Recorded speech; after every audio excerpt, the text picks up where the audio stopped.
ahora en Noticias Caracol. Atención que el Ministerio de Salud acaba de confirmar el primer caso de coronavirus en Colombia. Rubén Darío Bayona, ¿qué dice la información oficial? Buenas tardes, se trata de una joven de 19 años proveniente de Milán. Es la información oficial que acaba de confirmar en la cuenta de Twitter el Ministerio de Salud. Con el surgimiento del COVID-19, el gobierno nacional preparó y ejecutó acciones que previnieron la propagación de este. Pero la tendencia al aumento de personas contagiadas y fallecidas por este virus llevó a varias ciudades y municipios a adoptar medidas de contención para el desarrollo normal del pueblo. La restricción de la movilidad y el contacto social se ha manejado como una de las principales medidas para afrontar la pandemia a nivel mundial. Pero esta medida que protege la salud pública también afectó lo social y económico, evidenciando las vulnerabilidades e inequidades del modelo de desarrollo económico actual en Colombia y en el mundo. La encuesta de 29 países para el Foro Global encontró que, en promedio, las 3/4 partes de las personas en todo el mundo creen que la economía de su país tardará al menos 2 años en recuperarse. Colombia tiene un 70% de la población que afirma lo anterior. Viéndolo de la perspectiva económica, basándonos en la escasez de recursos, sí hubo una afectación económica, ya que las medidas implementadas por el gobierno para evitar la propagación del virus limitó a las personas de sus labores, reduciendo un gran porcentaje de recurso humano y afectando a diferentes industrias que generaban escasez de materiales, inversiones y otros factores que afectaban al ámbito económico. Enfocados en una perspectiva política, el gobierno es uno de los que más intervención tienen, pues es su responsabilidad junto a las entidades económicas regular este problema causado por la pandemia. Ahora bien, en la actualidad el gobierno ha realizado decretos y leyes que apoyan a la economía, como por ejemplo la Ley 2069 del emprendimiento, el cual establece un marco regulatorio que propicia el emprendimiento, el crecimiento y el mejoramiento de empresas creadas después de la pandemia. Ahora bien, también han implicado 3 días sin IVA, los cuales potencian o mejoran la economía del país. El pueblo colombiano clase baja, alta, media, tanto urbano como rural, son los grupos de interés más afectados, además de las microempresas nacionales que se vieron afectadas. A causa de este fenómeno, un 47% de los trabajadores están en la informalidad. Asimismo, 1/4 de la población trabaja en micronegocios y 7 de cada 10 trabajadores no contribuyen a este sistema de seguridad social. La informalidad, además, es mucho más preocupante en el campo o en ciudades como Cúcuta, donde alcanza un nivel del 73%.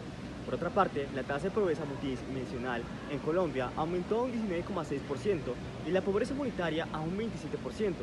Finalmente, el 65,7% de las microempresas colombianas se quedaron sin efectivo para financiar su operación y el 53% presentó una disminución en sus ventas superior al 50% a causa de la pandemia COVID-19.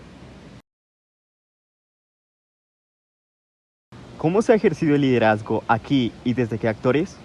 El tipo de liderazgo usado para solventar esta situación en la pandemia fue el democrático, en el que todos los actores políticos del gobierno colombiano participaron en la toma de decisiones para mejorar la economía y todos los aspectos del país que estaban enfrentando durante la pandemia. ¿Qué habilidades de liderazgo creen han sido empleadas de manera útil y cuáles creen que faltan y pueden ser decisivas? Las habilidades de liderazgo que más resaltan son la organización del trabajo, la gestión del tiempo y la gestión de recursos. Y las que faltaron o las que tienen que implementar son la delegación y la comunicación con el pueblo. ¿Cómo los diferentes factores del entorno impactan la situación analizada? Afectan mucho los factores ya que están en el ámbito social, socioeconómico, distribuciones y clientes pararon en un gran porcentaje, haciendo que la economía sea afectada por diferentes razones.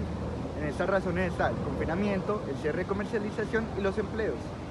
En la fuerza política salieron decretos, leyes y planes del gobierno para enfrentar la economía. Y en la parte demográfica se notó que en la pandemia afectó a ciertos sectores más de lo normal, haciendo que la gente de estrato medio y bajo sean más afectados por esta pandemia. ¿La diversidad tiene un papel importante en el proceso? ¿Está bien aplicada? Sí, tiene un papel muy importante, puesto que hace que parte de la población, todo aquel que tenga soberanía en Colombia, como los indígenas Tairona en Colombia, lograron establecer medidas de control territorial, disminuyendo todos los efectos de la pandemia. Estuvo bien aplicada la perspectiva administrativa, dando que la ONIC asumió el desafío de hacer un seguimiento de su impacto en los territorios indígenas.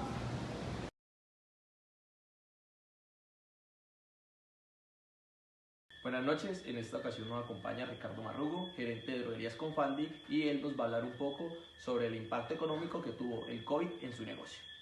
Hola Julián, buenas tardes, ¿cómo estás? Bien, gracias. Primero contarte un poco que el COVID fue una situación que era inesperada. Nadie estaba preparado para una situación que parara literalmente la economía. En el segmento donde trabajo tuvo un impacto económico bastante importante en 3 grandes rubros. A nivel del ingreso, porque muchos negocios se tuvieron que cerrar por efecto del COVID. Caso de las droguerías que estaban dentro de las clínicas y las droguerías que estaban en los centros comerciales que fueron cerrados. Eso que generó un impacto a nivel de ingresos, que en algunos casos se presentaron reducciones de ingresos hasta un 30%. Eso impacta directamente los estados financieros del negocio. ¿Por qué? Porque los negocios siguen funcionando con sus gastos fijos. Y al tener menos ingresos, los gastos fijos pues desbordan la capacidad financiera del negocio. ¿Qué fue lo importante también de esto, Julián? Que el COVID preparó al retail en canales diferentes de comercialización. Creció la venta por e-commerce, creció la venta por domicilio, y los retailers que estaban preparados en esos canales, su impacto fue menor. Pero al final sí hubo un impacto financiero porque la economía se paró totalmente. Y a pesar que los sectores económicos se pararon, unos en mayor o en menor proporción, nosotros, digamos, estuvimos en un negocio privilegiado porque nunca cerramos en su totalidad, pero sí tuvimos un impacto económico basado en la reducción tan importante que presentaron las ventas en cada uno de los canales de comercialización que tuvimos. Bueno, Ricardo, muchísimas gracias y eso es todo. Muchas gracias, Julián, por la invitación. Feliz noche. Igualmente.